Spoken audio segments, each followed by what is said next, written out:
Hi,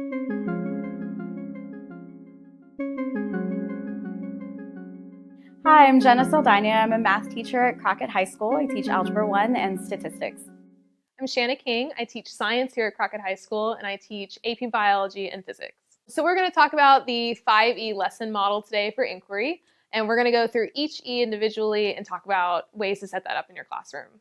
So the engage is where you take a moment at the start of your lesson to get the kids involved, get them excited, get them curious about what they're about to learn today, kind of pique their interest before delving into the nitty-gritty of the whole lesson. Yeah, it's really about making your lesson personal to them. So either through some sort of experience we're going to have together as a class or through some event that actually takes place in their real life. So my goal for the day was to teach them about slope. That sounds super exciting, doesn't it? It's actually a really intense mathematical concept that I need them to master. I need them to understand slope and y-intercept, and it's not just a static thing that's in the math world. It's in their everyday lives. So the way that I did that was I brought in something that I know they're all interested in. We talked about cell phones. What age is it right to have them? How much do they cost? We brought in all these ideas just so that we can get a good, interesting foundation before we delve into the more complex math stuff. So every family kind of makes that decision about whether it's okay for their child to have a cell phone or not. That's up to you and your parents and your family, okay? But for today, I'm going to pretend that, or you're going to pretend that you get to have, your family has agreed to give you whatever cell phone you want. And so just think about it, picture it in your head. What kind of cell phone do you want? Like right now. Right now, what cell phone do you want? Your dream phone. Okay. And I want you guys to turn to your partner, tell them what it is. iPhone 10. Tell them. So once they had a moment to think about the cost on their own, they shared with their partner, I kind of walked around, talked to them, kind of helped them engage in talking with their partners. They're freshmen, so sometimes they're not the most outgoing. So I had to kind of facilitate those conversations within the groups. But they shared with me and each other their ideas. Someone mentioned an insurance plan. They mentioned data plans. Like they're starting to think all these little things that I don't think that crosses their mind on a normal basis. Yeah, I think you did a really good job kind of scaffolding those conversations a little bit and getting them started. You're right. It doesn't, magically happen all the time that kids, are going to turn and share with each other. So you did a really good job kind of easing them in and letting them go. There's a catch for you guys to have your phone. All right, there's a catch for you guys to actually get the phone that you want. So the catch here is that you guys have to pay for your bill. Ooh, we gotta pay for the bill. So what I want to do is let's think about it. Costs. I do not want you guys shouting anything out right now. I want you to think about what kind of costs go with the phone, like having a phone. So you want to make sure that you think about, you don't actually have to think about the cost of your phone. That's given to you. That's for free. All I want you guys to think about is what kind of costs happen, maybe on a monthly basis, is it on a yearly basis? What kind of cost do you think happens with a cell phone?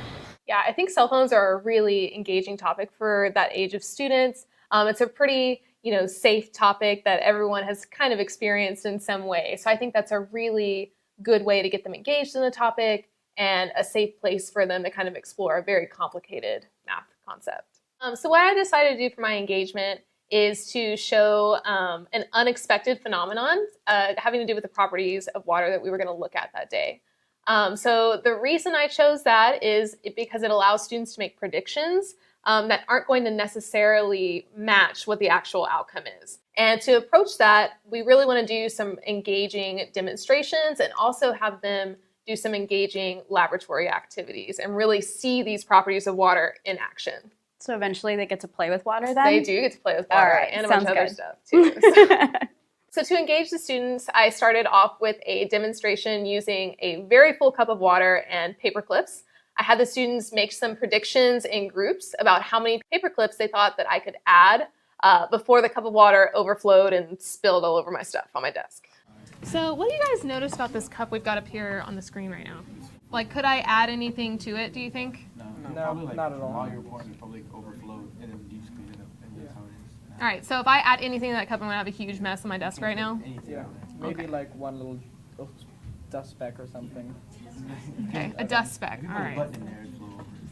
A button? Like a button off your shirt? Okay. Yeah. I don't have a ship. Okay.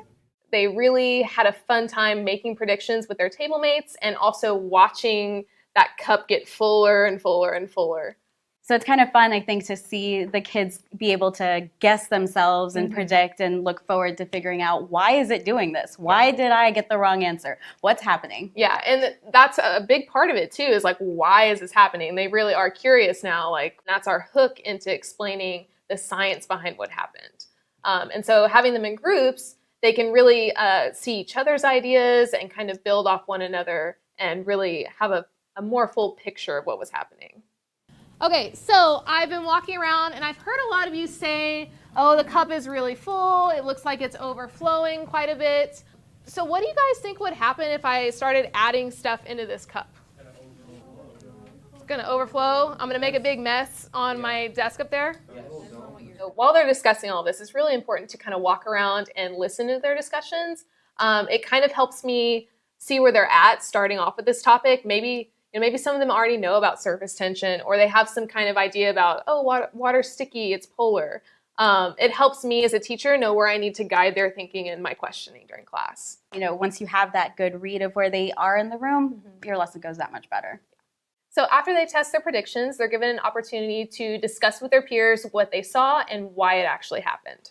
Maybe some people in their group saw the same thing, they thought something different, and that way they can compare and contrast different ideas. Why didn't the cup overflow like we thought it was going to? What do you guys think about that? Paper clips take less mass than we assumed, or less volume than we assumed. Okay, so it has to do with the mass of the object. So if I put like some pennies in there, what do you think would happen? Like, if you were to drop the paperclip from higher up, I think it would have, like, disturbed the bubble more. Okay, The water so bubble. so there was maybe an issue with how we were putting the paper clips in there. So if we would have been a little more aggressive, it might have, like you guys said, Probably. popped the bubble. It probably would have been, like, you could have done it with a 1, or just higher up and let it drop, and let gravity pull it down faster. She's talking about the surface tension, I guess. Okay, so you guys saw a film on top. So maybe if we did something to break that surface tension, it would break that. Yeah. Okay. Their ideas tell me a lot about their prior knowledge and misconceptions about the topic. So either I can use their prior knowledge to guide my instruction, or I know I have misconceptions I need to address.